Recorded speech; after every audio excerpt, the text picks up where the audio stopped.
Hello hello hello hello hello. Mic check. तो आवाज आ रही है? मस्त एकदम। ऐसे हो बढ़िया एकदम। तो चलते हैं आज केमिस्ट्री की आखिरी चैप्टर की तरफ। कौन सा है ये? Metals and non metal. Metal और नॉन मेटल में एक ओवरऑल में आपको ओवरऑल व्यू बता देता हूँ क्या पढ़ेंगे हम। ओवरऑल व्यू में हम मेटल और नॉन मेटल की फिजिकल प्रॉपर्टी के बारे में इसी स्लाइड में पढ़ लेंगे। इसमें ही मेटल और नॉन मेटल की फिजिकल प्रॉपर्टी पूरी पढ़ लेंगे। इसके बाद आएगा केमिकल प्रॉपर्टी ऑफ मेटल। ये है एक चीज क्या है, physical property of metal and non metal. Chemical property of metal, metal कैसे रिएक्ट करता है वाटर से, कैसे रिएक्ट करता है डाइल्यूट HCl से, कैसे रिएक्ट करता है सॉल्यूशन ऑफ मेटल से। एक चीज ये है। उसके बाद एक टॉपिक आएगा कि मेटल नॉन मेटल कैसे रिएक्ट करते हैं। 3 टॉपिक ये हो गए। उसके बाद एक लास्ट टॉपिक आता है एक्सट्रैक्शन ऑफ मेटल। मेटल को कैसे हैं हम निकालते, कैसे हैं, पाते कैसे हैं, कैसे हमारे पास आता है मेटल, कैसे होता है, मेटल ग्रुप में होता है, क्या होता है, वो एक प्रोसेस है। उसके बाद लास्ट है corrosion and prevention of corrosion. 2 चीज बस इतना ही है। चैप्टर लंबा थोड़ा नहीं है, ठीक है। देखते हैं एक लेक्चर में होता है कि 2 लेक्चर में होता है, जैसा भी होता है। आइए पहले देखते हैं ये physical property of metal. Physical property क्या मतलब होता है? फिजिकल प्रॉपर्टी का मतलब जो आप आंखों से देख सको, जो डायरेक्टली मतलब आपके सामने कोई एक चीज लाके रख दी जाए, उसको हाथ में उठा के अपने पास रखने के बाद आप जो जो चीज उसके बारे में बता दो, वो सब होती है इसकी फिजिकल प्रॉपर्टी। क्या होती है? Physical property. जैसे मेरे पास ये मार्कर है, ये मेरे हाथ में रख दिया गया। अब मैं इसकी प्रॉपर्टी बता सकता हूँ। ये देखने में वाइट है, सॉफ्ट है, ऊपर का जो कैप है वो रफ है, इसके अंदर इंक होगा, मार्कर है। ये सब इसकी फिजिकल प्रॉपर्टी जो मैंने देखते ही मैंने इसको बता दी। जैसे आपके पास फोन होगा, फोन ही कहते हैं बॉडी मेटल है या पॉलीकार्बोनेट है, या उसके पास ग्लास है। फिजिकल प्रॉपर्टी आपने देखते ही बता दी। इसका जो ऊपर का ग्लास है टफ एंड ग्लास है, क्या है, कैसे, ये बता दिया। कैमरा है, तो सामने मेरा कैमरा लगा हुआ है, कैमरे में आप क्या देखते हैं? प्लास्टिक की बॉडी है, मेटल की बॉडी है। फिजिकल प्रॉपर्टी वो होती है जो आप अपनी आंखों से देखें और डायरेक्ट उसके बारे में बता दें। वो क्या होती है? फिजिकल प्रॉपर्टी होती है किसी भी चीज की। तो इसीलिए जो मेटल्स होते हैं और कुछ नॉन मेटल्स होते हैं, उनकी फिजिकल प्रॉपर्टी हम कैसे फिजिकली उनको देख के कैसे कह सकते हैं कि ये मेटल है और ये नॉन मेटल है। जैसे किसी ने मेरे हाथ में दे दिया, बोल दिया बताओ ये मेटल है या नॉन मेटल है। तो वो प्रॉपर्टीज हम पढ़ने जा रहे हैं कि जिनको हम डायरेक्टली देख के ही बता सकते हैं कि ये मेटल है और ये नॉन मेटल है। तो जिसमें पहली प्रॉपर्टी क्या दिया हुआ है? Solid at a room temperature. Normally जो मेटल्स होते हैं वो रूम टेम्परेचर पे कैसे होते हैं? सॉलिड होते हैं। नॉर्मली जो मेटल्स होते हैं वो रूम टेम्परेचर पे कैसे होते हैं? सॉलिड होते हैं, एक्सेप्ट मरकरी। अच्छा जी, इसको बोलते हैं except mercury. Mercury room temperature पे आपको कैसा मिलेगा? ये आपको मिलता है लिक्विड के फॉर्म में। पहले वाला पुराना वाला वो थर्मामीटर देखा है जिससे बुखार नापते थे? अभी कभी आप लोगों ने देखा हो डॉक्टर के पास, तो एक ऐसे कांच की लंबी सी ट्यूब रहती थी जिसके अंदर रेड कलर की मार्किंग होती थी और एक पानी जैसा उसके अंदर कुछ रहता था। उसको आपके यहाँ लगा देते थे या मुंह में डाल देते थे, तो कुछ देर बाद उसकी जो वो हाइट है वो बढ़ती चली जाती थी। तो वो जो हाइट जो बढ़ती थी, जो पानी की जो पोजीशन है ऊपर नीचे होती है, वो पानी नहीं होता था। वो क्या होता है? वो मरकरी होता है, जो कि लिक्विड फॉर्म में है, पर वो मेटल है। क्योंकि वो जो केमिकल प्रॉपर्टी शो करेगा और बाकी सब जो प्रॉपर्टी शो करता है वो मेटल की शो करता है, इसीलिए उसको मेटल की कैटेगरी में रखा गया है। बट मरकरी के अलावा जितने भी जो मेटल्स होते हैं वो क्या होते हैं? सॉलिड होते हैं रूम टेम्परेचर पर। सेकंड प्रॉपर्टी दी हुई है हाई डेंसिटी। हाई डेंसिटी, जो मेटल्स होते हैं उनकी डेंसिटी क्या होती है? हाई होती है। अब डेंसिटी क्या होती है? डेंसिटी होती है कि एक कोई पार्टिकुलर यूनिट एरिया ले लिया जाए, एक कोई पार्टिकुलर यूनिट एरिया ले लिया जाए, उस यूनिट एरिया में नंबर्स ऑफ मॉलिक्यूल्स कितने हैं। अगर ज्यादा नंबर ऑफ मॉलिक्यूल्स एक यूनिट एरिया में आते हैं उसको हम हाई डेंसिटी बोलते हैं। अगर कम नंबर ऑफ मॉलिक्यूल्स किसी एक यूनिट एरिया में आते हैं उसे हम लो डेंसिटी बोलते हैं। तो मेटल्स में क्या है?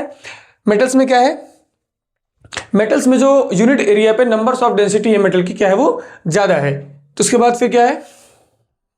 इसलिए क्या है? High density. इसमें जो एक्सेप्शन है वो है लिथियम और सोडियम। थर्ड प्रॉपर्टी क्या है? Generally high melting point and boiling point. Generally जो इनका बॉइलिंग पॉइंट और मेल्टिंग पॉइंट होता है वो बहुत ज्यादा होता है। उनको पिघलाना या उनको भाप में चेंज कर देना, बॉइलिंग पॉइंट और मेल्टिंग पॉइंट को उबालना या उनको मेल्ट करने का जो टेम्परेचर लगता है वो नॉर्मली ज्यादा लगता है। Can be beaten into thin sheet. उनको हम पीट पीट के पतली सी चादर में चेंज कर सकते हैं। जैसे हमारे पास आयरन आता है, आयरन क्या है? एक मेटल, उसको हम पीट पीट के टीन बना देते हैं ना, ऐसा ही। ये क्या हो गया? और इसको कहते क्या है? मेलेबिलिटी। क्या कहते हैं? मेलेबिलिटी।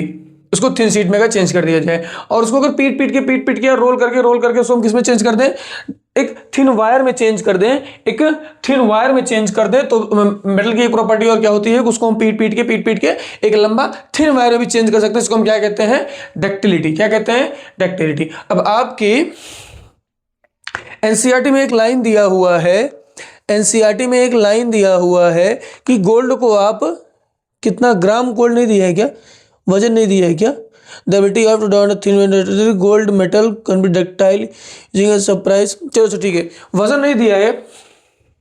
डक्टिलिटी में एनसीईआरटी ने क्या बोला है कि अगर आपके पास गोल्ड मेटल है, गोल्ड क्या है, एक मेटल है, आप उसको इतनी थिन वायर में चेंज कर सकते हैं कि उसको आप एक साथ 2 किलोमीटर लंबी वायर बना सकते हैं। किसकी, गोल्ड की। कितनी लंबी वायर बना सकते हैं आप, 2 किलोमीटर लंबी वायर। कितने ग्राम गोल्ड की, ये नहीं दिया है एनसीईआरटी में।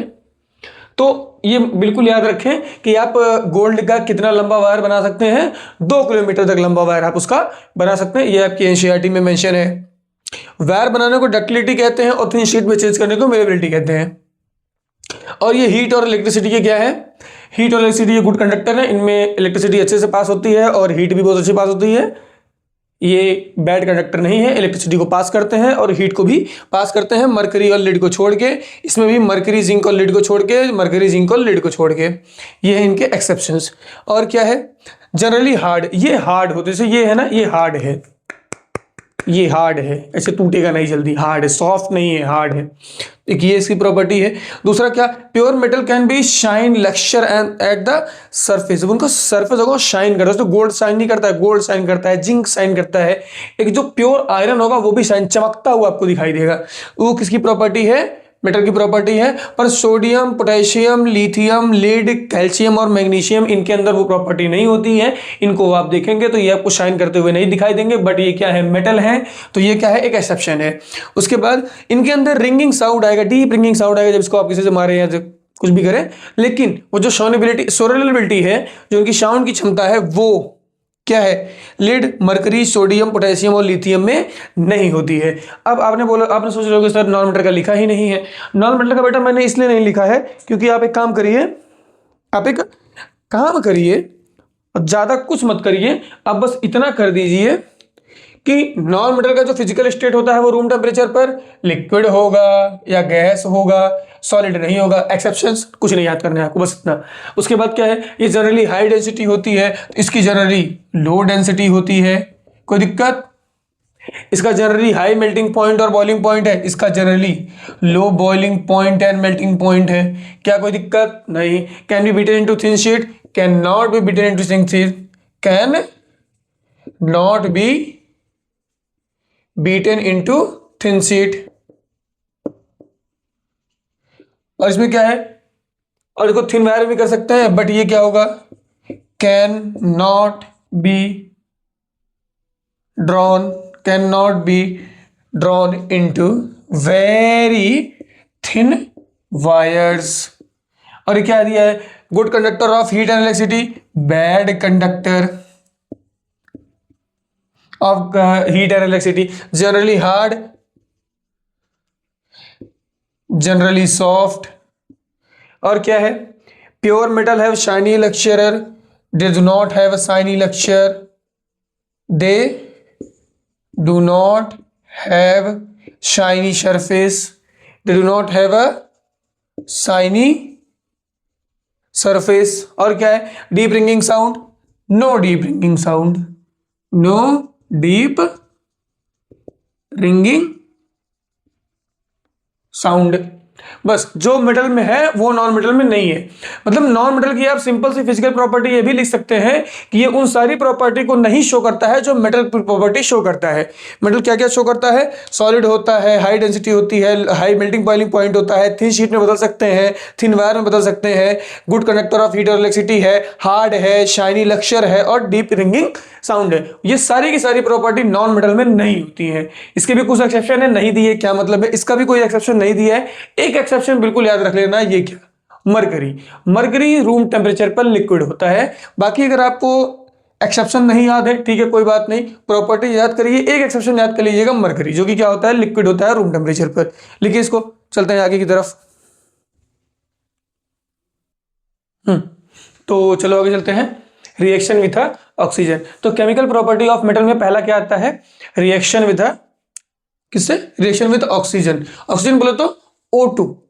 मेटल जो है वो ऑक्सीजन के साथ कैसे रिएक्ट करता है? मेटल जो है वो ऑक्सीजन के साथ कैसे रिएक्ट करता है? जनरल फॉर्मूला जो है, मेटल जब रिएक्ट करेगा ऑक्सीजन से तो बनाएगा मेटल ऑक्साइड, और कुछ नहीं, ना कोई बाई प्रोडक्ट, ना कुछ कुछ कुछ कुछ नहीं। क्या बनाएगा? सिंपल सी बात, बनाएगा क्या? वो क्या बनाएगा? Metal plus oxygen. Metal plus oxygen, कोई दिक्कत? देखो, मेटल प्लस ऑक्सीजन बनाएगा मेटल ऑक्साइड। अब जैसे MgO2 के साथ रिएक्ट करेगा तो सीधा सीधा बनाएगा MgO, magnesium oxide. Magnesium react with oxygen form magnesium oxide. अब इक्वेशन को बैलेंस करेंगे, यहां पे 2 है तो 2 ऑक्सीजन, Mg2 हो गया तो 2 Mg, इक्वेशन बैलेंस हो गई।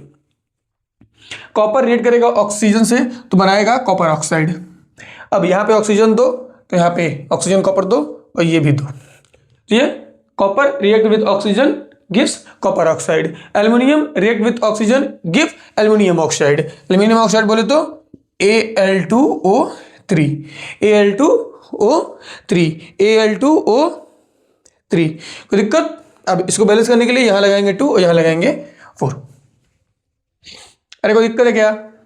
देखो, जनरल फॉर्मूला क्या था? मेटल रिएक्ट करेगा ऑक्सीजन से बनाएगा मेटल ऑक्साइड। मैग्नीशियम मेटल है, ऑक्सीजन से रिएक्ट करेगा बनाएगा magnesium oxide. Metal plus oxygen की metal plus oxygen gives metal oxide. Copper plus oxygen gives copper oxide. Metal plus oxygen gives metal oxide. Aluminium plus oxygen gives aluminium oxide. Metal plus oxygen gives metal oxide. अब कुछ और, जो aluminium oxide है, कौन कौन? मतलब Al2O3 और जो जिंक ऑक्साइड है, aluminium oxide and zinc oxide, ये दोनों ही एम्फोटेरिक नेचर होते हैं। ये दोनों कैसे होते हैं? Both are amphoteric in nature. Amphoteric nature कैसे होते हैं? क्योंकि ये they show both acidic and basic properties. अब क्यों? एल्यूमिनियम ऑक्साइड और जिंक ऑक्साइड, ये दोनों ही, एल्यूमिनियम ऑक्साइड और जिंक ऑक्साइड, ये दोनों के दोनों ही अगर एसिड से रिएक्ट करते हैं तो सॉल्ट प्लस वाटर दे देते हैं, और बेस से रिएक्ट करते हैं तो सॉल्ट प्लस वाटर दे देते हैं। अगर एल्यूमिनियम ऑक्साइड और जिंक ऑक्साइड, ये दोनों ही कैसे होते हैं नेचर में? एम्फोटेरिक नेचर होता है। एम्फोटेरिक नेचर क्या होता है? जो बेसिक और एसिडिक दोनों प्रॉपर्टी शो करे। एसिडिक प्रॉपर्टी मतलब ये एसिड से रिएक्ट करे और सॉल्ट प्लस वाटर दे दे, ये बेस से रिएक्ट करे और सॉल्ट प्लस वाटर दे दे, तो ये दोनों में कंडीशन में फुलफिल कर देता है आपकी प्रॉपर्टीज को। जैसे कि अगर मैं लिखूं, जैसे कि Al2O3 plus HCl, aluminium oxide plus acid, अब वो क्या दे देगा? सॉल्ट प्लस वाटर, क्या हो जाएगा? AlCl2 plus H2O। क्या कोई दिक्कत है? क्या यहां पे कोई आपको दिक्कत है? क्या आपको कोई यहां पे दिक्कत है? इसको बैलेंस करने के लिए बैलेंस बाद में करते हैं। अब बेसिक वाला देख लेते हैं। Al2O3 रिएक्ट कर रहा है NaOH से, तो यहां भी बना लेगा क्या? यहां भी क्या बना लेगा? सॉल्ट प्लस वाटर, क्या बनाएगा? Salt plus water, NaAlO3 plus H plus H2O। तो ये एम्फोटेरिक नेचर भी शो कर रहा है, एम्फोटेरिक नेचर शो कर रहा है, मतलब बेसिक प्रॉपर्टी भी शो कर रहा है और एसिडिक प्रॉपर्टी भी शो कर रहा है। कोई दिक्कत नहीं।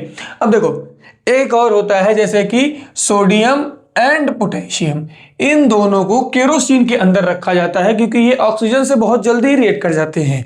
इतनी जल्दी रिएक्ट कर जाते हैं कि अगर आप इनको बाहर निकालें और पानी में डाल दें तो ये बुड़ूम आग लगा लेंगे, बाकायदा आग लग जाएगी इनके अंदर, लग जाएगी ना? बिल्कुल लग जाएगी। ये जो है सोडियम और पोटेशियम, ये वाइग्रसली रिएक्ट करते हैं किससे? ऑक्सीजन से, इसीलिए इनको केरोसिन के अंदर डुबो के रखा जाता है कि ये ऑक्सीजन से रिएक्ट ना कर पाए। आपने बहुत सारे यूट्यूब पे वीडियो भी देखे होंगे, इनको निकाला, थोड़ा सा काटा और पानी में डाला, तुरंत क्या हो जाता है? क्या हो जाता है, तुरंत के तुरंत आग लग जाती है, पानी के अंदर आग लग जाती है, इतना ज्यादा रिएक्ट करते हैं ये ऑक्सीजन से। ठीक है, ये था reaction with the oxygen. Next है हमारा रिएक्शन विद द वाटर। लिखिए इसको। नेक्स्ट रिएक्शन क्या दी हुई है, नेक्स्ट रिएक्शन दी हुई है हमको रिएक्शन विद द वाटर। बोले तो H2O, बोले तो H2O। अब वाटर के साथ रिएक्ट करेगा तो क्या बनाएगा, वाटर के साथ रिएक्ट करेगा तो क्या बनेगा, metal oxide plus hydrogen gas निकलेगी। हाइड्रोजन गैस भी नहीं निकलेगी, ये एक एक्सोथर्मिक रिएक्शन होगा, ये एक एक्सोथर्मिक रिएक्शन होगा। जनरली ये एक एक्सोथर्मिक रिएक्शन होगा जिसमें हीट भी निकलेगी। एंडोथर्मिक रिएक्शन बोले तो हीट देनी पड़ेगी, एक्सोथर्मिक रिएक्शन बोले तो हीट निकलेगी। अब देखो मेटल को रिएक्ट कराएंगे आप वाटर के साथ तो बनेगा metal oxide plus hydrogen, metal oxide plus hydrogen. क्या कोई दिक्कत है, क्या कोई दिक्कत? देखो पोटेशियम को रिएक्ट कराओगे वाटर के साथ तो बनाएगा क्या, मेटल ऑक्साइड। तो क्या बनाएगा ये आपको KOH plus hydrogen gas plus heat energy. ठीक, अब सोडियम का रिएक्ट कराओगे वाटर के साथ तो ये क्या बनाएगा, सोडियम ऑक्साइड। क्या बनाएगा, sodium oxide plus hydrogen gas जो कि इवॉल्व हो जाएगी, और क्या इसमें से निकलेगा हीट एनर्जी। और ये दोनों इतना वाइब्रेसली होता है, इतना वाइब्रेसली होता है कि जैसे ही NaOH बनता है, NaOH बनने के बाद जैसे ही हाइड्रोजन गैस निकलती है, ये हाइड्रोजन गैस जैसे ही निकलती है हीट एनर्जी इतनी ज्यादा हीट निकलती है कि हाइड्रोजन गैस तुरंत फायर कैच कर लेता है, तुरंत आग लग जाती है। इसीलिए पानी में आग लगती है सोडियम डालने के बाद। जैसे आप सोडियम डालते हैं रिएक्शन होता है, सोडियम ऑक्साइड बनता है और हाइड्रोजन निकलता है। इन दोनों रिएक्शन के साथ साथ हीट भी निकलती है। जो हाइड्रोजन जैसे ही निकलती है वैसे ही हीट उसको उसकी हीट की वजह से वो बर्न हो जाती है। हाइड्रोजन एक गुड फ्यूल है कि नहीं है? अभी हाइड्रोजन बेस्ड कार भी तो आ रही है, जो व्हीकल्स आ रहे हैं वो हाइड्रोजन बेस्ड आ रहे हैं, हाइड्रोजन बेस्ड आ रहे हैं ना व्हीकल। अब देखो क्या होता है, हाइड्रोजन पे चलता है, तो जैसे ही हाइड्रोजन इस रिएक्शन की वजह से जैसे हाइड्रोजन निकलता है वैसे ही जो हीट एनर्जी निकली हुई है, हीट निकला हुआ है, उसकी वजह से फायर आग पकड़ लेता है। क्या कोई दिक्कत नहीं होनी चाहिए। बैलेंस करने के लिए सबके आगे 2 लगा दो। ठीक, बैलेंस हो गया। अब एक और दिया हुआ है कि अगर आप मेटल ऑक्साइड को वाटर के साथ रिएक्ट कराते हैं तो ये आपको देता है मेटल हाइड्रो ऑक्साइड।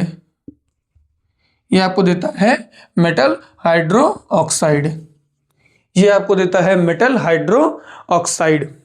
ये आपको देता है क्या, मेटल हाइड्रो ऑक्साइड। जैसे कि Na2O3, Na2O3 होगा ना, नहीं Na2O है बस, Na2O। इसको रिएक्ट कराएंगे आप किससे, H2O से, तो ये क्या दे देगा आपको NaOH। और क्या KO को आप रिएक्ट कराएंगे किससे, KO ही है ना, K2O है, K2O को आप रिएक्ट कराएंगे किससे, वाटर से, तो ये आपको क्या दे देगा KOH। मेटल ऑक्साइड को रिएक्ट कराएंगे वाटर से देगा मेटल हाइड्रोक्साइड, मेटल को वाटर के साथ रिएक्ट कराएंगे आपको देगा मेटल हाइड्रोक्साइड। ठीक है, इतना ही था reaction with water. Reaction with water में वाटर के साथ अगर मेटल का वाटर के साथ रिएक्शन होगा तो oxide plus hydrogen gas evolve होगी प्लस हीट भी निकलेगी, ध्यान देना। और क्या अगर मेटल ऑक्साइड का वाटर के साथ रिएक्शन करेंगे तो क्या निकलेगा, तो आपको मिलेगा मेटल हाइड्रो ऑक्साइड। ठीक है, नेक्स्ट हमारा रिएक्शन है रिएक्शन विथ स्टीम।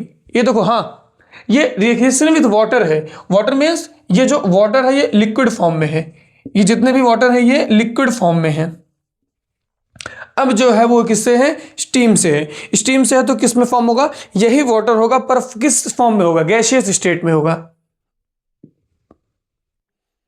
तो छोटा सा कुछ और है, ये भी देख लेते हैं। रिएक्शन विथ स्टीम, स्टीम वही वाटर है, वही बनाएगा जैसे metal plus water gives metal oxide plus hydrogen, same वही चीज है। मेटल प्लस स्टीम मतलब मेटल प्लस वाटर ही है ये, जो आपको क्या देगा, metal oxide plus hydrogen gas. देखो aluminium plus oxygen, aluminium plus water, बस इतना ध्यान देना, ये जो वाटर है वो गैसियस स्टेट में है, मतलब स्टीम है, भाप है। ठीक है, एल्यूमिनियम जब वाटर से रिएक्ट करता है, एल्यूमिनियम जब स्टीम से रिएक्ट करता है तो बनाता है एल्यूमिनियम ऑक्साइड और हाइड्रोजन गैस। फेरस जब फेरस बोले तो आयरन रिएक्ट करता है वाटर से तो बनाता है क्या, फेरस ऑक्साइड और क्या, पानी 4 मॉलिक्यूल्स ऑफ हाइड्रोजन, पानी कहां से बना देगा? फिर क्या? Reaction with acid. एसिड में क्या होता है, मेटल जो है ना हाइड्रोजन को यहां से, यहां जो हाइड्रोजन है उसको यहां से हटा देता है। मेटल जो है वो हाइड्रोजन को यहां से हटा देगा, H+ आयन को यहां से हटा देगा और उसकी जगह खुद आ जाएगा। इसमें भी हाइड्रोजन को हटा देगा, जिंक उसकी जगह खुद आ जाएगा और वही उसी मेटल सॉल्ट बना लेता है, मेटल सॉल्ट बना लेता है। जैसे एसिड है तो एसिड में H+ आयन होते हैं, एसिड बेसिस सॉल्ट आपने पढ़ा है, एसिड बेस एंड सॉल्ट में पढ़ा है कि एसिड वो होता है जिसके प्लस H+ आयन होते हैं। तो मेटल क्या करता है, रिएक्शन में उसी H+ आयन को डिस्प्लेस कर देता है और उसकी जगह खुद आ जाता है। जैसे कि मैग्नीशियम जब रिएक्ट कर रहा है हाइड्रोक्लोरिक एसिड से HCl से, तो जो H+ आयन है उसको यहां से डिस्प्लेस कर देगा और उसकी जगह खुद आ जाएगा, तो बन जाएगा MgCl2 और प्लस हाइड्रोजन गैस इवॉल्व हो जाएगी। जैसे ही जिंक है वो H2SO4 सल्फ्यूरिक एसिड में से हाइड्रोजन आयन को हटा देगा और उसकी जगह खुद आएगा, तो बच जाएगा ZnSO4 और क्या, हाइड्रोजन गैस इवॉल्व हो जाएगी। बस इतना ही है। इसके बाद एक और रिएक्शन है मेटल की, बस एनसीईआरटी की सारी रिएक्शन हो जाती है वहां पे समाप्त, जो कि क्या है, मेटल जब रिएक्ट करता है एक और मेटल से, लेकिन वो जो दूसरा मेटल है वो एक सॉल्ट सॉल्यूशन है। मेटल जब रिएक्ट करता है सॉल्यूशन ऑफ डिफरेंट मेटल्स, तो क्या होता है आइए वो देखते हैं। वो एक लास्ट रिएक्शन बची हुई है रिएक्शन में इस चैप्टर की, उसके बाद कुछ रिएक्शन है नहीं, ठीक है, अभी देखते हैं वो। फिर नॉन मेटल की जो रिएक्शन है वो जनरली नॉन मेटल रिएक्ट करता नहीं है, आपके सिलेबस में जैसे भी दिया हुआ है। तो ये है मेटल की लास्ट रिएक्शन जो हमें दी हुई है, क्या, reaction with a solution of other metal salt. Metal react करेगा, मेटल रिएक्ट करेगा, मेटल रिएक्ट करेगा किसी और मेटल से जो कि एक सॉल्ट सॉल्यूशन में है, जैसे कि कॉपर सल्फेट, ये एक सॉल्ट सॉल्यूशन है CuSO4, और Fe फेरस आयरन सिर्फ एक मेटल है। अब ये जो आयरन A है ये अगर रिएक्ट करता है, आयरन जो कि मेटल A है रिएक्ट करता है किससे, कॉपर सल्फेट से जो कि मेटल B का सॉल्ट सॉल्यूशन है, तो यहां पे बनेगा मेटल A और वो वाला सॉल्ट सॉल्यूशन, और मेटल B अलग हो जाएगा, मेटल B अलग हो जाएगा। मेटल B क्या होगा बेटा, अलग हो जाएगा। तो जनरल फॉर्मूला आएगा metal A plus salt solution of metal B gives salt solution of metal A plus metal B। मैं कहना क्या चाहता हूं, बहुत इजी है, बहुत ज्यादा इजी है, बस ये याद रखना किसमें नहीं होगा। ध्यान से देखो, मेटल A और ये रहा आपका metal salt solution of metal B। Fe ले लेगा Cu की जगह और Cu को कर देगा बाहर, कुछ नहीं, ये बनाएगा FeSO4 प्लस Cu, खत्म। कॉपर, ये इसमें कोई रिएक्शन नहीं होगी, नो रिएक्शन टेक प्लेस, कि कॉपर Fe को डिस्प्लेस ही नहीं कर पाएगा, क्योंकि रिएक्टिविटी सीरीज में आपका कॉपर नीचे आता है और Fe ऊपर आता है, ठीक है। मैंने शुरू में एसिड बेस एंड सॉल्ट मैंने बोला था, मेरे बच्चे मैंने बोला था कि पहले रिएक्टिविटी सीरीज याद कर लो, ठीक है। इस चैप्टर में नहीं, एसिड बेस एंड सॉल्ट ने बोला था, ध्यान देना मेरी वक्तव्यों को। इसमें भी क्या होगा, जिंक जो है कॉपर को डिस्प्लेस कर देगा, तो यहां पे आ जाएगा ZnSO4 प्लस Cu, AgCO4, यहां पे भी कोई रिएक्शन नहीं होगी, जो Ag है वो Cu को डिस्प्लेस नहीं कर पाएगा, तो यहां भी कोई रिएक्शन नहीं होगी। और Cu प्लस 2AgNO3, Cu जो है Ag को डिस्प्लेस कर देगा, तो ये बनाएगा CuNO3 whole twice plus 2Ag, और यहां पे क्या होगा, जो Pb है वो Cu को डिस्प्लेस कर देगा, तो ये बनाएगा PbSO4 plus plus plus plus Cu। यहां पे आपका होता है रिएक्शन समाप्त। इसके बाद एनसीईआरटी में दिया हुआ है रिएक्टिविटी सीरीज। रिएक्टिविटी सीरीज से पहले मैं आपको कुछ नॉन मेटल की रिएक्शंस दिखा देता हूं कि नॉन मेटल किसके साथ रिएक्ट करता है, किसके साथ नहीं करता है, कैसे करता है वो सब। उसके बाद मेटल का रिएक्शन नॉन मेटल से, फिर आयनिक कंपाउंड के कुछ प्रॉपर्टीज।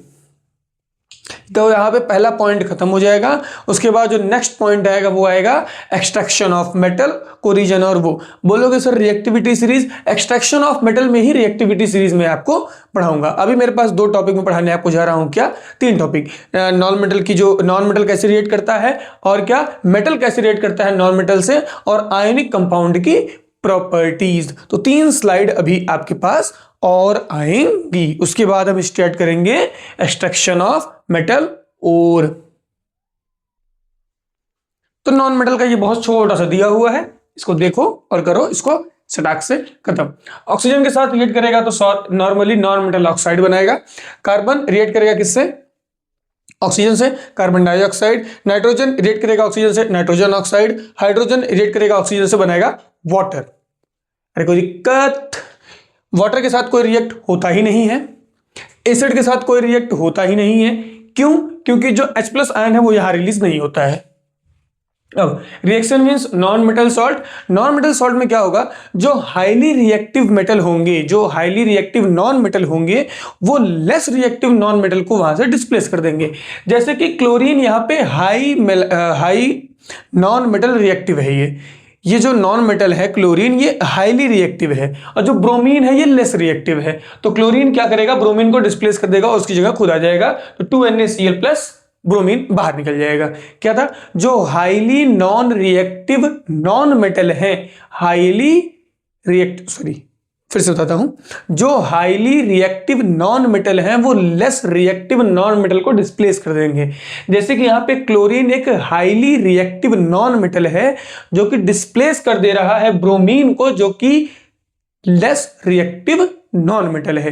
ठीक है, अब इसके बाद आपका आता है क्या, रिएक्शन मेटल और नॉन मेटल के बीच में रिएक्शन कैसे होती है। तो चलते हैं अब reaction of metals and non metal. Metal और नॉन मेटल ये आपस में कैसे रिएक्ट करते हैं, मेटल और नॉन मेटल आपस में कैसे रिएक्ट करते हैं। अभी आपने चैप्टर 1 और चैप्टर 2 में इतना तो देख ही लिया होगा कि जितने भी एलिमेंट्स हैं, चाहे वो मेटल हो और चाहे वो नॉन मेटल हो, चाहे वो मेटल हो चाहे वो नॉन मेटल हो, ये क्या करेंगे, they both wants to get noble gas configuration। इनको क्या चाहिए, नोबल गैस कॉन्फ़िगरेशन चाहिए। जितने भी एलिमेंट्स होते हैं, चाहे वो मेटल हो चाहे वो नॉन मेटल हो, इनको क्या चाहिए होता है, इनको चाहिए होता है नोबल गैस कॉन्फ़िगरेशन। मतलब इनका जो ऑक्टेट है वो कंप्लीट होना चाहिए। मतलब इनका जो लास्ट शेल बनेगा, KLMNO, जो भी लास्ट शेल इनका बनेगा, उसमें जितने ही numbers of electron noble gas configuration में लास्ट शेल में होते हैं, उतने ही इनके में होने चाहिए। अगर सिंपल सी बात करें तो जो पहला वाला होता है हाइड्रोजन, उसमें 2 होने चाहिए। बाकी जितने भी एलिमेंट्स हैं उनकी लास्ट शेल में कितना होना चाहिए, 8 होने चाहिए। क्या होने चाहिए, 8 होने चाहिए। इसके लिए एक वर्ड आता है आयन। अच्छा रुक जाओ, आयन से पहले मैं आपको बताना चाहूंगा, अब ये अपना electronic configuration, Nobel gas configuration achieve कैसे करते हैं। ये अपना नोबल गैस कॉन्फ़िगरेशन अचीव कैसे करते हैं, ये क्या करेंगे, ये अपने इलेक्ट्रॉन को डोनेट कर सकते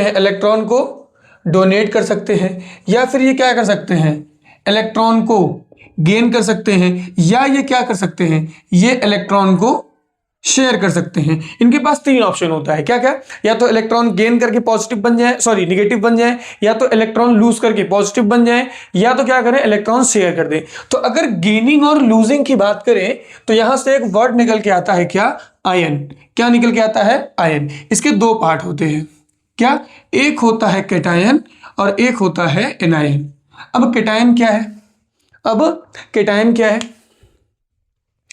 केटायन वो एलिमेंट्स होते हैं जो क्या करते हैं, केटायन वो एलिमेंट्स होते हैं जो कि इलेक्ट्रॉन लूज करके पॉजिटिव चार्ज गेन कर लेते हैं। और एनायन वो एलिमेंट्स होते हैं जो इलेक्ट्रॉन को गेन करके नेगेटिवली चार्ज हो जाते हैं। इलेक्ट्रॉन को गेन करके क्या हो जाते हैं, नेगेटिव चार्ज हो जाते हैं। जितने भी metals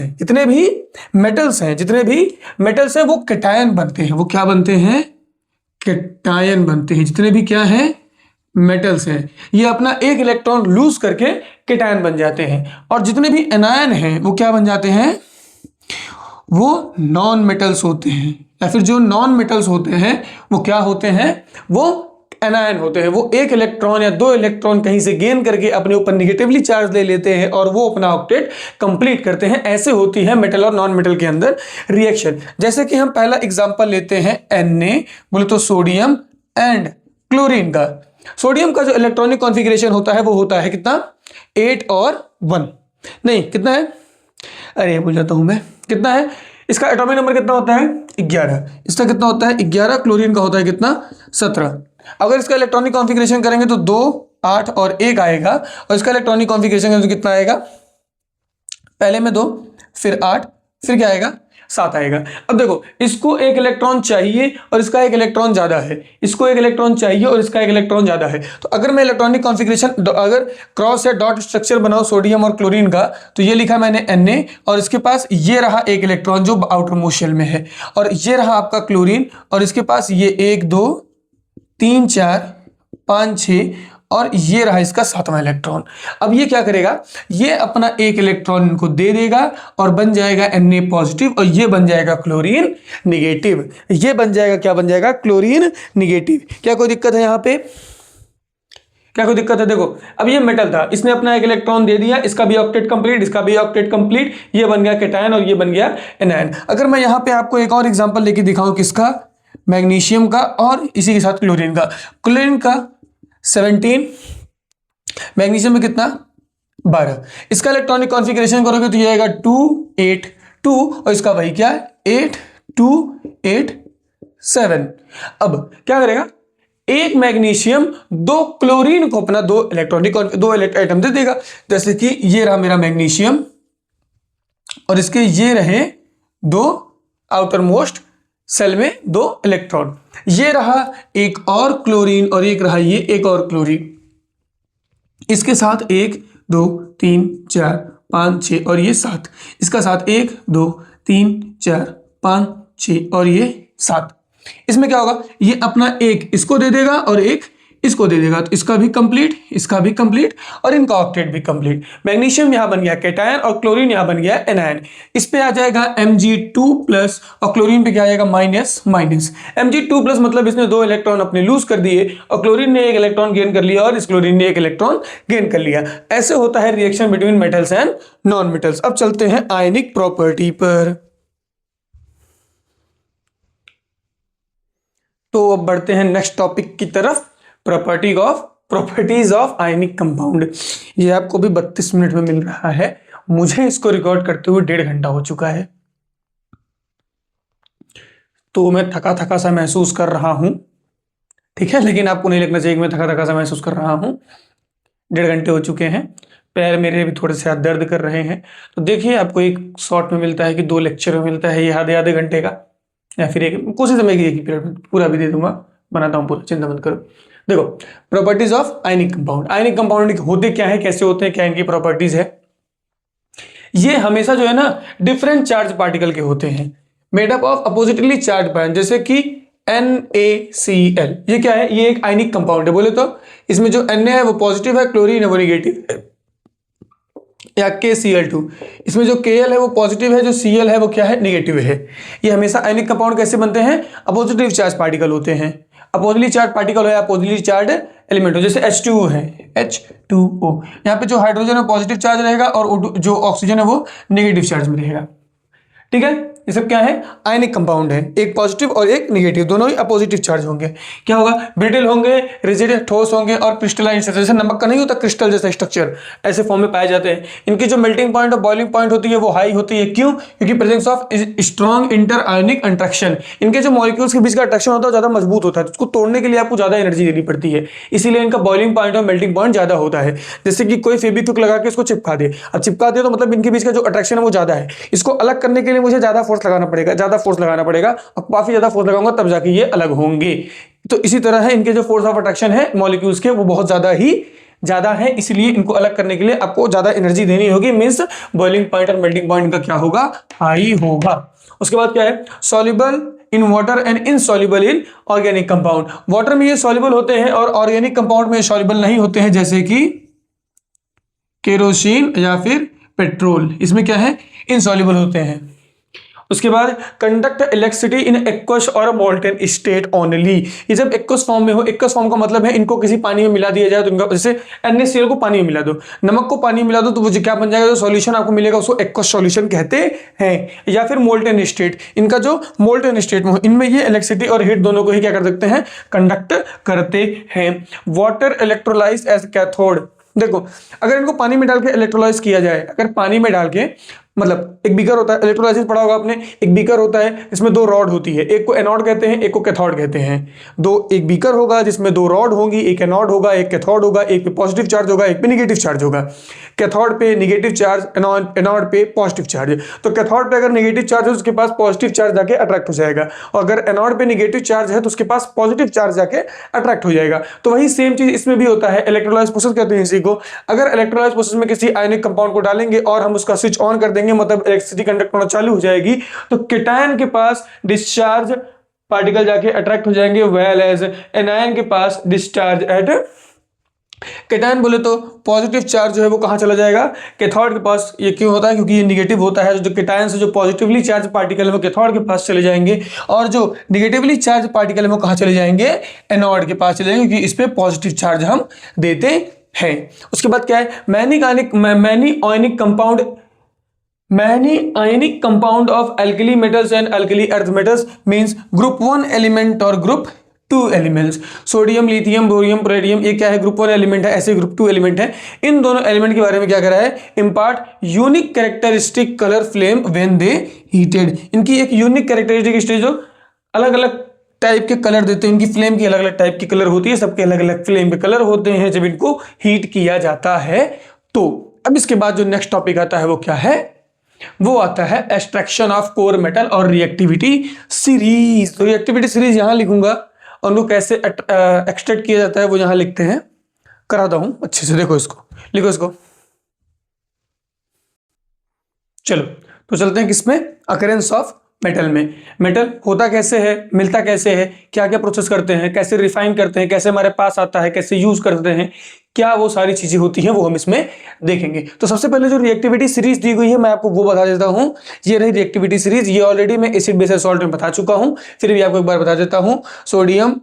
potassium, sodium, calcium, magnesium, aluminium, zinc, ferrous बोले तो iron, lead, hydrogen, copper, mercury, silver, gold.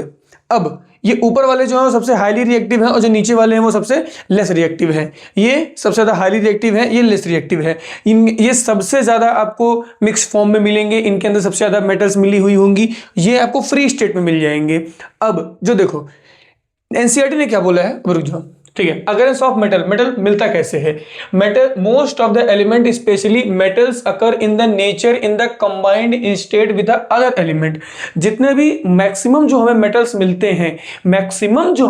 मिलते हैं वो दूसरे मेटल के साथ कंबाइंड फॉर्म में मिलते हैं। Maximum numbers of metal that we find are combined with the other metals. जो मैक्सिमम नंबर ऑफ मेटल्स हमें मिलते हैं वो ज्यादातर क्या होते हैं, दूसरे मेटल्स के साथ कंबाइंड फॉर्म में हमें मिलते हैं। All this compounds of metal are known as a minerals. जितने भी कंबाइंड फॉर्म ऑफ मेटल्स होते हैं उन्हें हम मिनरल्स कहते हैं, बट उसमें से कुछ जो है वो बिल्कुल फ्री स्टेट में मिल जाता है, जैसे प्लेटिनम और gold exist in the native और अ फ्री स्टेट, जो किसी के साथ नहीं मिलते। जैसे देखा ना, ऐसे आपने इंस्टाग्राम पे रील में देखा होगा, व्हाट्सएप यूट्यूब वीडियो में देखा होगा, ऐसे छन्नी जैसी रहती है ब्लैक कलर की, मिट्टी लेंगे येलो कलर का, उसमें रखेंगे, ऐसे ऐसे ऐसे करते 10-15 बार धोते हैं और एकदम प्योर गोल्ड मिल जाता है। तो वो लेस रिएक्टिव है, इतना ज्यादा लेस रिएक्टिव है कि वो फ्री स्टेट में आपको मिल रहा है। अब देखो निकालते कैसे हैं एक्सट्रैक्शन ऑफ मेटल को निकालते कैसे हैं। अब हमारे पास 3 टाइप के मेटल होते हैं, एक जो हाईली रिएक्टिव है, एक जो मीडियम रिएक्टिव है, और एक जो बिल्कुल ही रिएक्टिव नहीं है, बहुत ही लेस रिएक्टिव है। एक जो हाईली रिएक्टिव है, एक जो लेस रिएक्टिव है, और एक जो मिडिल में रिएक्टिव है। देखो जो हाईली रिएक्टिव है उनको हम इलेक्ट्रोलाइज प्रोसेस करके निकाल लेंगे, इलेक्ट्रोलाइटिक प्रोसेस करेंगे, जो कि मोल्टन सॉल्ट सॉल्यूशन में मिलेंगे, इनका हम इलेक्ट्रोलाइज करेंगे और हमें जो है मेन मिल जाएगा। उसके बाद जो मीडियम वाले होंगे। अब मीडियम आपको दो फॉर्म में मिलेगा, या तो वो कार्बन के साथ कार्बोनेट फॉर्म में होगा, मतलब उसमें क्या लगा होगा, CO3 लगा होगा, जैसे sodium carbonate, magnesium carbonate, zinc carbonate, ferrous carbonate, lead carbonate, aluminium carbonate, CO3, Al2CO3, ZnCO3, PbCO3, ये सब क्या है, कार्बोनेट फॉर्म में मिलेगा। या तो सल्फाइड फॉर्म में मिलेगा, उसमें S लगा होगा, सल्फर होगा उसके साथ में, सल्फाइड फॉर्म में मिलेगा, दो फॉर्म में मिलेगा।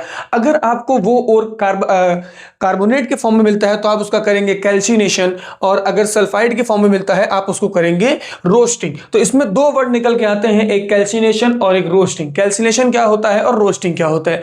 इलेक्ट्रोलाइज क्या होता है वो तो आपको पता है, एक बीकर में एक एनोड लगाते हैं, कैथोड लगाते हैं, मतलब एक पॉजिटिव चार्ज रॉड होता है, एक नेगेटिव चार्ज रॉड होता है, उस पर एक बैटरी लगाते हैं और उसमें इलेक्ट्रिसिटी को फ्लो कराते हैं, जिसकी वजह से जो नेगेटिव चार्ज आयन है वो पॉजिटिव कैथोड की तरफ अट्रैक्ट हो जाते हैं, और जो पॉजिटिव चार्ज आयन है वो जो पॉजिटिव चार्ज आयन है वो कैथोड की तरफ अट्रैक्ट हो जाते हैं, और जो नेगेटिव चार्ज आयन है वो एनोड की तरफ अट्रैक्ट हो जाते हैं। ये होता है इलेक्ट्रोलाइसिस। कैल्सिनेशन क्या होता है, रोस्टिंग क्या होता है, इन दोनों को अभी हम समझेंगे फिर से। कैल्सिनेशन और रोस्टिंग करने के बाद हमें जो मिलता है उसका हम क्या करेंगे, ऑक्साइड ऑफ मेटल हमें मिल जाएगा। कैल्सिनेशन भी करेंगे, चाहे कैल्सिनेशन करें चाहे हम रोस्टिंग करें, इन दोनों में से हम जो भी प्रोसेस करेंगे हमें क्या मिल जाएगा, ऑक्साइड मिल जाएगा। ऑक्साइड मिलने के बाद हम उसका रिडक्शन कराएंगे। रिडक्शन मतलब उसमें से ऑक्सीजन हटा देंगे। जैसे हम ऑक्सीजन हटा देंगे हमें वो प्योर मेटल मिल जाएगा। प्योर मेटल नहीं मिलेगा, उसमें कुछ इंप्योरिटीज होंगी, उसको हम रिफाइन करेंगे और हमें प्योर मेटल मिल जाएगा। अब दूसरा क्या है, जो सबसे लेस रिएक्टिव है। अगर वो सबसे लेस रिएक्टिव तो हमें मिलेगा सल्फाइड के फॉर्म में। सल्फाइड को क्या करते हैं, रोस्टिंग करते हैं, रोस्टिंग के बाद रिडक्शन करते हैं, रिडक्शन के बाद हमें मिल जाता है। ठीक है बेटा, चलते हैं फॉर्म कैसे करना है हमें। अब मैं हाईली रिएक्टिव, लेस रिएक्टिव, ये यहां से शुरू करेंगे। पहले लेस रिएक्टिव का पढ़ेंगे, फिर मीडियम वाला, फिर हाई वाला, जैसे ऐसे ही एनसीईआरटी में दिया हुआ है। तो इसको शुरू करने से पहले मैं आपको यह समझाऊंगा कि कैल्सिनेशन क्या होता है और रोस्टिंग क्या होती है। ठीक है, चलो चलते हैं। तो वहां पे दो वर्ड थे, कैल्सिनेशन और रोस्टिंग। अब कैल्सिनेशन क्या होता है और रोस्टिंग क्या होता है मैं आपको बता देता हूं। कैल्सिनेशन क्या होता है, सॉरी रोस्टिंग क्या होता है, जब भी हमें कोई सब्सटेंस मिलता है, जब भी कोई हमें और मिलता है सल्फाइड के फॉर्म में, तो उसको हमें जब ऑक्सीजन की प्रेजेंस में हीट करते हैं तो उसमें से सल्फर निकल जाता है और ऑक्सीजन जुड़ जाता है, तो वो मेटल ऑक्साइड बन जाता है। हमें वो मेटल सल्फाइड के फॉर्म में मिला था, हम ऑक्सीजन की प्रेजेंस में, excess of oxygen, excess of air में उसको हम हीट करते हैं तो हमें मेटल ऑक्साइड मिल जाता है और सल्फर डाइऑक्साइड निकल जाता है। और क्या कैल्सिनेशन क्या होता है, उसे भी हम हीट ही करते हैं पर एक्सेस ऑफ ऑक्सीजन की जरूरत हमें नहीं पड़ती है। हम उसे नॉर्मली हीट करेंगे और उसका जो कार्बोनेट फॉर्म है वो निकल जाएगा और वो ऑक्साइड में चेंज जाएगा। जैसे इधर कैल्शियम कार्बोनेट है, इसको मैंने हीट किया तो ये कैल्शियम ऑक्साइड और कार्बन डाइऑक्साइड में रिलीज हो गया। इसके साथ एक और प्रोसेस मैं आपको समझाना चाहूंगा जो कि क्या था, इलेक्ट्रोलाइसिस। इलेक्ट्रोलाइसिस में क्या होगा, हम एक बीकर लेंगे, हम क्या लेंगे, एक बीकर लेंगे जिसमें दो इलेक्ट्रोड्स होंगे, दो क्या होंगे, इलेक्ट्रोड्स होंगे, दो इलेक्ट्रोड्स होंगे। दोनों इलेक्ट्रोड्स को हम एक वायर से कनेक्ट करेंगे, एक वायर से कनेक्ट करेंगे और उस वायर को बैटरी से कनेक्ट करेंगे, उस वायर को बैटरी से कनेक्ट करेंगे। एक पे नेगेटिव चार्ज होगा, एक पे पॉजिटिव चार्ज होगा, मतलब एक जो होगा रॉड उस पे पॉजिटिवली चार्ज होगा और एक रॉड क्या होगा, नेगेटिव चार्ज होगा। जो पॉजिटिव चार्ज होगा उसको हम बोलेंगे एनोड और जो नेगेटिव चार्ज होगा उसे हम बोलेंगे कैथोड। नेगेटिव चार्ज होगा उसे हम क्या बोलेंगे, कैथोड। अब देखो ये नेगेटिव चार्ज है तो इसके पास जो पॉजिटिव चार्ज वाले एनायंस होंगे वो आके अट्रैक्ट हो जाएंगे। ये खुद नेगेटिव चार्ज है तो ये पॉजिटिव वाले को अट्रैक्ट करेगा, और एनोड जो है वो पॉजिटिव है तो ये नेगेटिव वाले को अट्रैक्ट करेगा। ये प्रोसेस होता है इलेक्ट्रोलाइसिस। तीन प्रोसेस आपने पढ़ा, रोस्टिंग, कैल्सिनेशन, इलेक्ट्रोलाइसिस, ये तीन प्रोसेस हैं। अभी इन तीनों प्रोसेस को यूज करके हम मेटल्स के ओर में से मेटल को निकालेंगे। चलते हैं, सबसे पहला कौन सा, लीस्ट रिएक्टिव वाला, जो सबसे कम रिएक्टिव है उसे कैसे हम निकालते हैं। ठीक है, चलो। तो ये आपको तीन मेटल दिए हुए हैं जो लीस्ट रिएक्टिव होते हैं। तीन मेटल दिए हुए हैं जो लीस्ट रिएक्टिव होते हैं, उनको हम कैसे एक्सट्रैक्ट करेंगे। पहले क्या है, HGS, जो मरकरी है वो सल्फाइड के फॉर्म में मिलता है, उसे हम क्या कहते हैं, सिनेबार। जो कॉपर है वो भी सल्फाइड के फॉर्म में मिलता है, इसे हम क्या कहते हैं, कॉपर पाइराइड। लिड जो है वो भी सल्फाइड के फॉर्म में मिलता है, क्या बोलते हैं उसको, गैलेना। अब सल्फाइड के फॉर्म में क्यों है, क्योंकि अब मैंने बोला था जो लीस्ट रिएक्टिव है वो आपको सल्फाइड के फॉर्म में मिलेगा, उसका हम करेंगे रोस्टिंग, और रोस्टिंग करने के बाद वो हमें मेटल मिल जाएगा। रिफाइनिंग बाद में दिखाते हैं, रिफाइनिंग हो गया, यहां तक काम हो जाएगा अपना। देखो इधर सल्फाइड मिला है, उसका हम रोस्टिंग कर रहे हैं, एक्सेस ऑफ ऑक्सीजन में क्या कर रहे हैं, हीट कर रहे हैं, तो यहां हमें क्या मिल जाएगा, metal oxide 2HgO plus 2 molecules of sulphur dioxide. अब देखो इसका हम फिर से क्या करेंगे, हीट करेंगे। तो 2HgO को हम क्या करेंगे, हीट करेंगे। इसको हम क्या करेंगे, हीट करेंगे। O2 के वजह में हीट करेंगे ना, O2 की वजह से हीट करेंगे, वैसे हीट करेंगे। हाँ, नॉर्मली इसको हम क्या करेंगे, हीट करेंगे। इसको हम क्या करेंगे, हीट करेंगे। तो हमें क्या मिल जाएगा, हमें मिल जाएगा हमारा मरकरी, और यहाँ से O2 क्या हो जाएगा, रिलीज हो जाएगा। 2 मरकरी मिल जाएंगे और हमारा O2 क्या हो जाएगा, यहाँ से रिलीज हो जाएगा। कोई दिक्कत? HCl सल्फाइड के फॉर्म में था, रोस्टिंग किया, रोस्टिंग मतलब एक्सेस ऑफ ऑक्सीजन, उसको हीट किया, तो यहाँ से हमें क्या मिल गया, मेटल ऑक्साइड और सल्फर डाइऑक्साइड अपना निकल गया। तो मेटल ऑक्साइड को फिर यहाँ लेकर आए हम, उसको फिर से हीट किया और उसमें से ऑक्सीजन बाहर हो गया और हमें हमारा मरकरी मिल गया। ये Hg है, ये G है, ठीक है। सेम वैसी चीज इसमें भी है, कॉपर सल्फाइड के फॉर्म में मिलता है, जो कि बोलते हैं हम कॉपर पायराइड। कॉपर पायराइड को हम एक्सेस ऑफ ऑक्सीजन में हीट करेंगे तो हमें मिलेगा क्या, 2C2O, नहीं 2C2O, और क्या मिलेगा, 2 मॉलिक्यूल्स ऑफ सल्फर डाइऑक्साइड। अब ये जो हमें मिला है कॉपर का ऑक्साइड, ये जो हमें कॉपर का ऑक्साइड मिला है, इसको हम वापस से हीट करेंगे। किसके साथ, इसके कोर के साथ। इसके कोर के साथ हम क्या करेंगे, इसको हम क्या करेंगे बेटा, इसको हम करेंगे वापस से हीट। इसको हम क्या करेंगे, वापस से हीट। इसको हम क्या करेंगे, वापस से हीट। इसको हम हीट करेंगे तो हमें हमारा कॉपर मिल जाएगा, 2 कॉपर मिल जाएगा। और यहाँ से क्या रिलीज हो जाएगा, नहीं 2 कॉपर नहीं मिलेगा बेटा, हमें यहाँ मिलेगा 6 कॉपर, और हमारा यहाँ पे sulphur dioxide, 2 molecule of sulphur dioxide क्या हो जाएगा, निकल जाएगा। 2 मॉलिक्यूल्स ऑफ सल्फर डाइऑक्साइड यहाँ से बाहर हो जाएगा। क्या कोई दिक्कत यहाँ पे? अब वैसे ही सेम इसमें भी होगा, इसको जब हम हीट करेंगे तो यहाँ से हमें मिल जाएगा 2 मॉलिक्यूल्स ऑफ PbO प्लस क्या, सल्फर डाइऑक्साइड। वापस से इसको इसके साथ हम क्या करेंगे, हीट करेंगे, तो 2PbO प्लस PbS प्लस क्या करेंगे, इसको हम वापस से हीट करेंगे तो हमें हमारा लिड मिल जाएगा और 2 मॉलिक्यूल्स ऑफ सल्फर डाइऑक्साइड निकल जाएंगे। आया समझ में? क्या कोई दिक्कत यहाँ पे? देखो एक बार फिर से समझो, लिस्ट है तो सल्फाइड के फॉर्म में मिलेंगे, मरकरी सल्फाइड के फॉर्म में उससे बोलते हैं सिन्ने बार। इसको क्या करेंगे, एक्सेस ऑफ ऑक्सीजन में हीट करेंगे तो मिलेगा मेटल ऑक्साइड। इस मैग्नीशियम इस मरकरी ऑक्साइड को वापस से हीट करेंगे तो हमें मरकरी मिल जाएगा, ऑक्सीजन बाहर हो जाएगी। कॉपर सल्फाइड को हम हीट करेंगे एक्सेस ऑफ ऑक्सीजन में तो हमें मिलेगा copper oxide plus sulphur dioxide. इस कॉपर ऑक्साइड को वापस से कार्बन सल्फाइड के साइड हीट करेंगे तो हमें मिल जाएगा कॉपर। ये है लीड सल्फाइड। लीड सल्फाइड को हम एक्सेस ऑफ ऑक्सीजन में हीट करेंगे तो हमें मिलेगा लीड ऑक्साइड। अब लीड ऑक्साइड को वापस से लीड सल्फाइड के साइड हीट करेंगे तो हमें मिल जाएगा लीड। ये था हमारा क्या, ये था हमारा लीस्ट रिएक्टिव। अब चलते हैं मिड वाला रिएक्टिव में। अब मिड रिएक्टिव में या तो सल्फाइड के फॉर्म में मिलेगा या तो ऑक्साइड के फॉर्म में मिलेगा। जो सल्फाइड के फॉर्म में मिलेगा वो वापस से ऐसे ही होगा, और जो कार्बोनेट के फॉर्म में मिलेगा वो मैं दिखाता हूं वो कैसे होगा। चलो अब देखते हैं जो मिड में मिलता है उनके साथ क्या होता है। अब मिड में या तो सल्फाइड के फॉर्म में मिलेगा या तो कार्बोनेट के फॉर्म में मिलेगा। अगर सल्फाइड के फॉर्म में मिलेगा तो सबसे पहले क्या करेंगे, हम उसको रोस्टिंग करेंगे। रोस्टिंग करने का मतलब एक्सेस ऑफ ऑक्सीजन उसको हम क्या करेंगे, हीट करेंगे।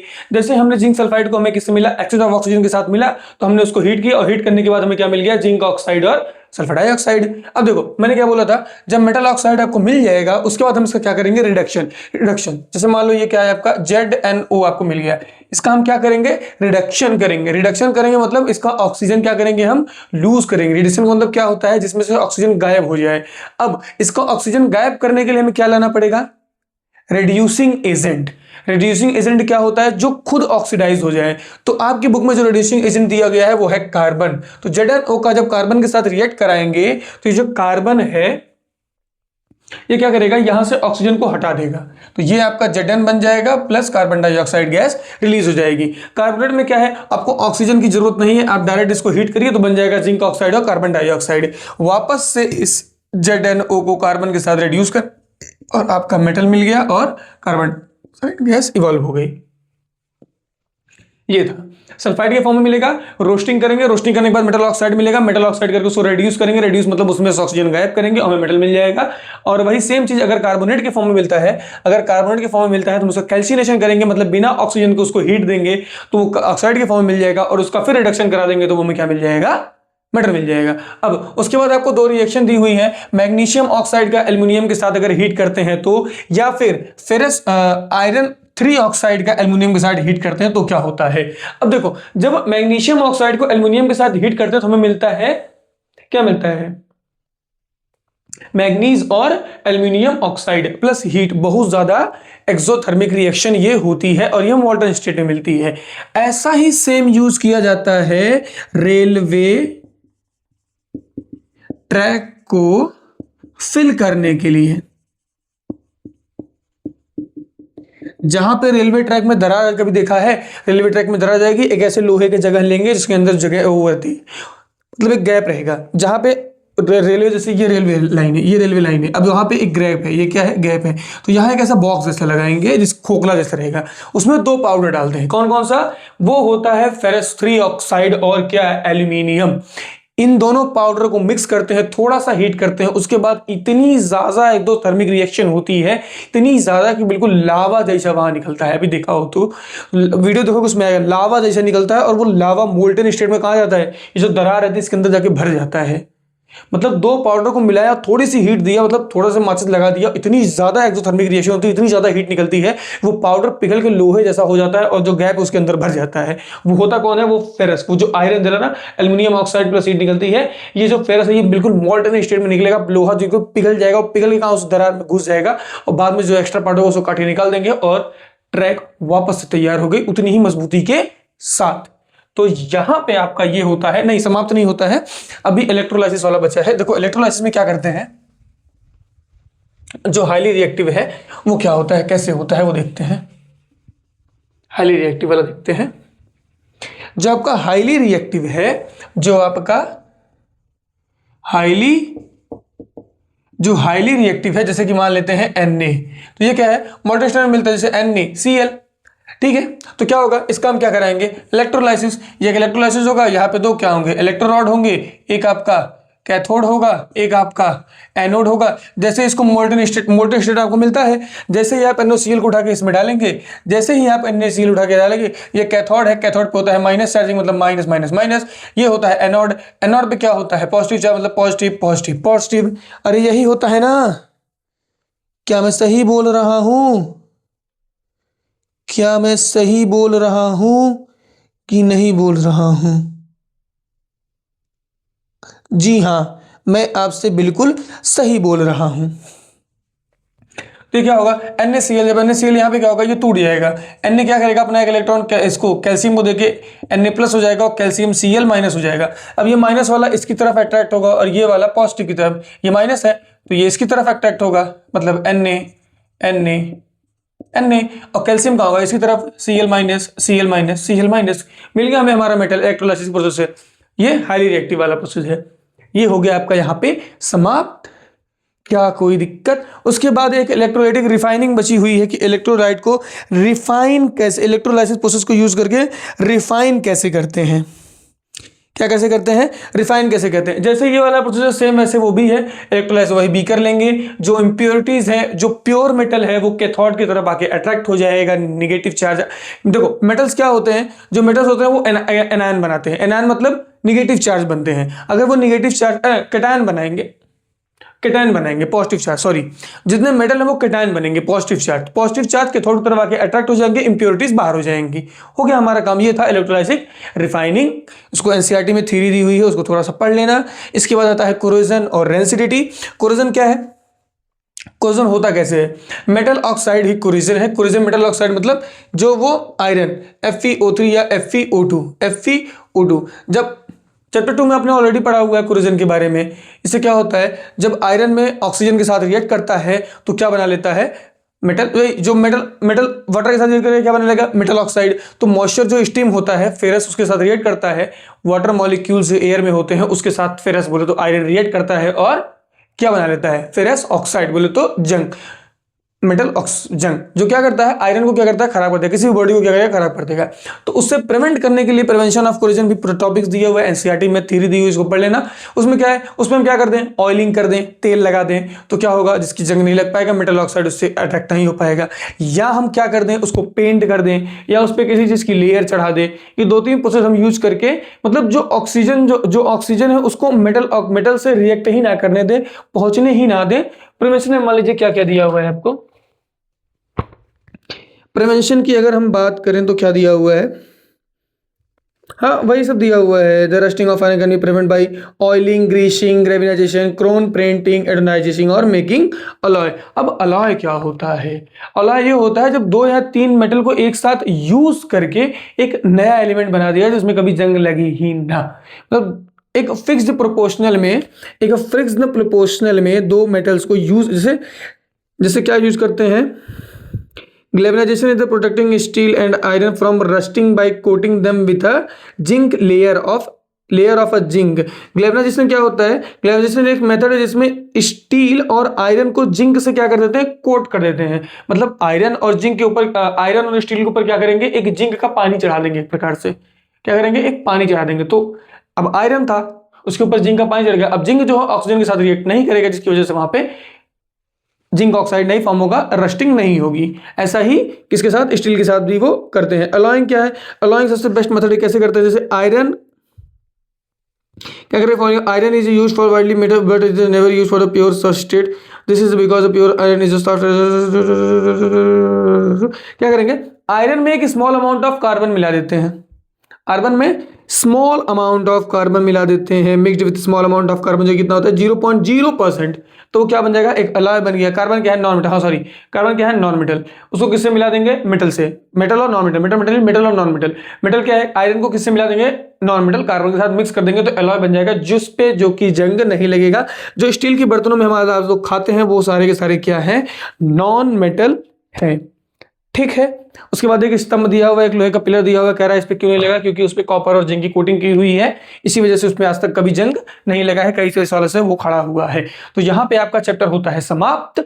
यहाँ भी होता है आपका क्या, केमिस्ट्री भी खत्म। नेक्स्ट बचे हुए हैं 4 चैप्टर फिजिक्स के, उस पर अब आएगा, जब भी वीडियो आएगा उसी पे आएगा। तब तक के लिए टाटा बाय बाय, पढ़ाई करते रहें, ऑल द वेरी बेस्ट।